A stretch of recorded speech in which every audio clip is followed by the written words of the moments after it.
جیسا کہ آپ کو اطلاع کرائی گئی، یہ فلسطین کی اس وقت جو صورتحال ہے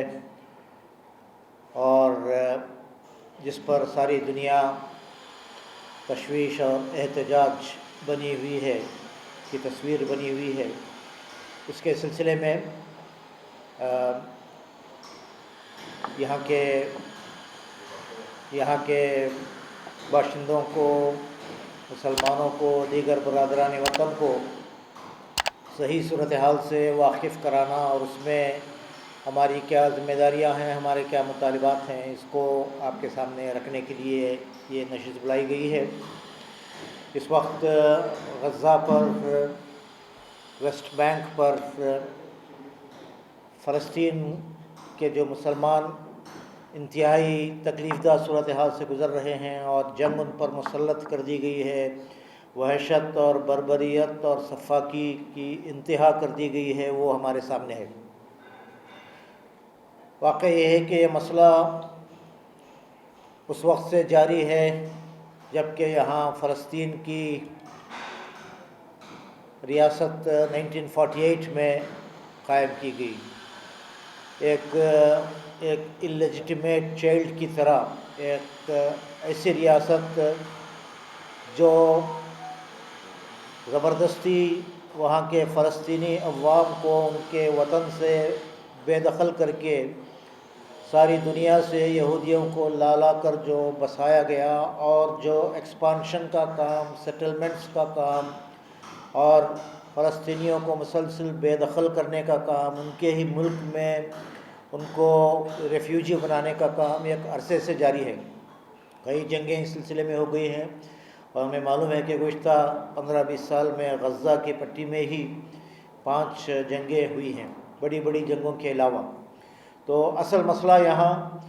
1948 سے چلا ہوا ہے، 75 سالہ پرانا مسئلہ ہے آکیوپیشن کا، اور اس کے خلاف فلسطینی عوام اپنے طور پر مزاحمت کرتے رہے ہیں، ریزسٹنس کرتے رہے ہیں، مگر 7 اکتوبر کے ایک واقعے کو بنیاد بنا کر یا بہانہ بنا کر بڑے پیمانے پر اسرائیل اس وقت اپنے مذموم مزاحم کو پورا کرنے کے لیے، اور جس طرح وہاں کے نہتے عوام پر، خواتین پر، بچوں پر بمباری کر رہا ہے، اور بتایا جاتا ہے کہ 1 ہفتے کے دوران وہاں اتنے بم برسائے گئے جتنا کہ افغانستان میں نیٹو کے فورسز نے 1 سال کے دوران استعمال کیے ہوں، اس سے زائد بمباری 1 ہفتے کے دوران اس چھوٹی سی جگہ، گھنی آبادی اور ایک اوپن جیل کی طرح ساری دنیا سے کٹی ہوئی اور سخت ناکہ بندی میں جینے والے اس 2.5 ملین کے قریب فلسطینی عوام پر اس وقت جو ظلم ہو رہا ہے، اس کی کوئی مثال نہیں ملتی۔ اس کے ساتھ ساتھ اس ظلم کا نشانہ بننے والے اس مختصر عرصے میں جو اعداد و شمار ہمارے سامنے آئے ہیں، 5,000 کے قریب شہید ہوئے اور 15,000 کے قریب زخمی ہوئے، اور شہید ہونے والوں میں 2,000 کے قریب بچے ہیں، عورتیں ہیں، بوڑھے والدین ہیں، اور کتنے ہی ہاسپٹلس کو نشانہ بنایا گیا، اسکولس کو نشانہ بنایا جا رہا ہے، اور 31 مساجد شہید ہوئے ہیں، 3 چرچز کو اٹیک کیا گیا ہے۔ تو یہ اس کی کوئی انتہا نہیں جو ظلم یہاں اس وقت ہو رہا ہے۔ افسوس کی بات یہ ہے کہ ویسٹرن پاورز اس مسلسل 75 سال میں جو طرز عمل ان کا رہا ہے، اسرائیل کو کھڑا کرنے میں، مضبوط کرنے میں،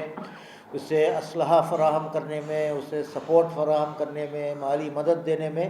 پیش رہے ہیں، اور اس وقت اس جو ظلم کو روا رکھا گیا ہے، اس سلسلے میں اسرائیل کے حق کو، حق دفاع کو، اور جو چاہے وہ کرے، اس کی پشت پناہی کرنے کی یہ صورتحال ہے جو اس وقت ہمارے سامنے ہے۔ تو یہ انٹرنیشنل لا کے خلاف، ہیومینٹی کے خلاف، انسانیت کے خلاف، ہیومن رائٹس کے خلاف، اور UN کنونشنز، کئی ایک کنونشنز کے خلاف ایک جارحانہ اور اگریسو طرز عمل ہے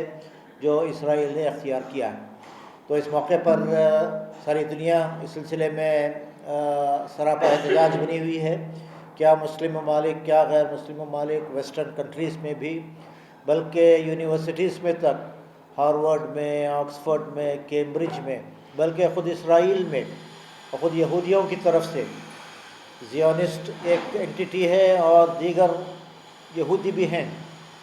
یہ مسئلہ یہودی اور مسلمانوں کے درمیان نہیں، بلکہ زیونزم، صہیونی طاقتیں اور صہیونی قوت اور اس کے جو عزائم اور کرتوت ہیں اس کے خلاف مسلمانوں کا یہ احتجاج ہے۔ یہ محض ایک لوکل ایشو نہیں ہے اور ایک نیشنل سٹرگل نہیں ہے، بلکہ یہ مسجد اقصی کا، قدس کا یہ معاملہ ہے، اور یہ ہماری ارض مقدس ہے اور ایک مقدس مسجد ہے جو قبلہ اول رہی ہے ہماری، جہاں سے آپ صلی اللہ علیہ وسلم معراج کے سفر پر نکلے تھے اور جہاں آپ نے انبیاء کی امامت کی تھی، اور جس کے سلسلے میں بہت ساری پیشن گویاں احادیث میں ہیں۔ چنانچہ اس موقع پر ہم ضروری سمجھتے ہیں کہ اس سلسلے میں لوگوں کو صحیح صورتحال سے واقف کرایا جائے، اصل جو مسئلہ ہے اس کے حل کے سلسلے میں کوششیں کی جائیں۔ پہلی بات یہ ہے کہ اس کو کنڈیم کیا جائے، اسرائیل کے نیکڈ اگریشن کو۔ دوسری بات یہ ہے کہ امیڈیٹ سیز فائر کے مطالبہ کیا جائے۔ تیسری بات یہ ہے کہ جس طرح پہلے ہی غربت کا اور مشکلات کا شکار جو فلسطینی عوام تھے، ان کو پانی اور کھانا اور الیکٹریسٹی اور فیول اس طرح بند کر کے ابھی اس کو شروع کیا گیا ہے، اور جس صورتحال سے گزشتہ ہفتے بھر میں وہ گزرے ہیں، اس ناکہ بندی کو فوراً ختم کیا جائے، ریلیف پہنچانے کا نظم کیا جائے، نیگوشیشنز کو شروع کیا جائے، امت مسلمہ ایک آواز ہو کر اس پر کھڑی ہو، اور اسرائیل کے جو ناپاک عزائم ہیں اس کے سلسلے میں ایک بند باندھنے کی، اس کے خلاف کھڑے ہونے کی ہمیں اس وقت بڑی ضرورت ہے۔ ہندوستان ایک لمبے عرصے سے الحمدللہ ہمارا ملک فلسطینی عوام کے حقوق اور ان کے ایک اسٹیٹ کے قیام کے سلسلے میں بہت پہلے سے ہندوستانی حکومت کی یہ پالیسی رہی ہے۔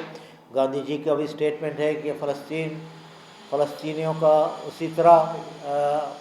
فلسطین پر حق ہے جس طرح کہ انگریزوں کا انگلینڈ پر یا فرینچ قوم کا فرانس پر حق ہے، اور ان کی بازیابی اور ان کے ایک آزاد ریاست کا قیام مسئلے کا صحیح حل ہے۔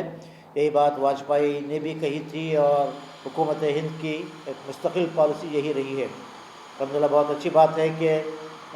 اس پالیسی کو دوبارہ ری انسٹیٹ کیا گیا ہے، اس کو پھر سے بیان کیا گیا ہے، اور ریلیف پہنچانے کے سلسلے میں بھی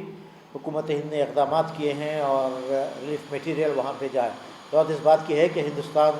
اپنا ایک مقام رکھتا ہے انٹرنیشنل کمیونٹی میں، تو وہ اپنے مقام کا اور اپنے پوزیشن کو اسرٹ کرتے ہوئے اس جنگ بندی میں بھی اور اس مسئلے کے حل میں بھی میڈیشن کا اور ثالثی کا رول بھی ادا کر سکتا ہے۔ ہم اس موقع پر ملت کے تمام ذمہ داران یہاں جمع ہیں، ہم اس پر ایک آواز ہو کر احتجاج درج کرنا چاہتے ہیں، اپنی آواز بلند کرنا چاہتے ہیں فلسطینیوں کے حق میں۔ ایک تو ہم دعائیں کر رہے ہیں اور دوسرے آواز بھی اٹھانا چاہتے ہیں، اور انشاءاللہ اس ہفتے کے دوران میں کئی ایک پروگرام اس طرح کے، ایک تو جوائنٹ ڈکلریشن بھی ملت کے تمام ذمہ داروں کی طرف سے آیا، مساجد میں قنوت نازلہ کا، خصوصی دعاؤں کا اہتمام ہو رہا ہے۔ آج آپ لوگوں سے ملاقات اور اپنی بات پہنچانے کا یہ کام ہوا۔ انشاءاللہ چہارشنبے کے روز مزید ایک بڑی پریس کانفرنس مین اسٹریم میڈیا کو بلا کر، جس میں مسلم غیر مسلم دونوں ذمہ داران شریک رہیں گے، یہاں کے دیگر انصاف پسند غیر مسلم بھی، NGOs بھی اور بڑے لیڈرز بھی اس سلسلے میں اپنے خیالات کا اظہار کیے ہیں۔ یہاں بھی ہم انشاءاللہ ان کے ساتھ ایک مزید پریس کانفرنس کریں گے، اور انشاءاللہ اس سلسلے میں دو ہماری نشستیں ہوئی ہیں، پورے ملت کے زعماء اور ذمہ داران مل بیٹھے ہیں۔ جمعہ کے روز بھی ایک بڑا جلسہ کرنے کا سوچا جا رہا ہے۔ اسی طرح دانشوروں کو، معززین کو ساتھ لے کر ایک سیمینار بھی اس موضوع پر کرنا پیش نظر ہے، اور چھوٹے بڑے پروگرام اس طرح کے پورے شہر میں ہوں گے، جس کے ذریعے سے اس مسئلے کی حقیقت اور اس کے صحیح حل کی طرف اور ہماری اپنی آواز کو احتجاج کو بلند کرنے کا ایک ذریعہ اس کو بنایا جا رہا ہے۔ اس موقع پر انشاءاللہ دیگر ذمہ داران بھی مختصراً اظہار خیال کریں گے، پھر آپ حضرات جو سوالات پوچھنا چاہیں اس کے لیے موقع رہے گا۔ وآخر دعوانا الحمد للہ رب العالمین۔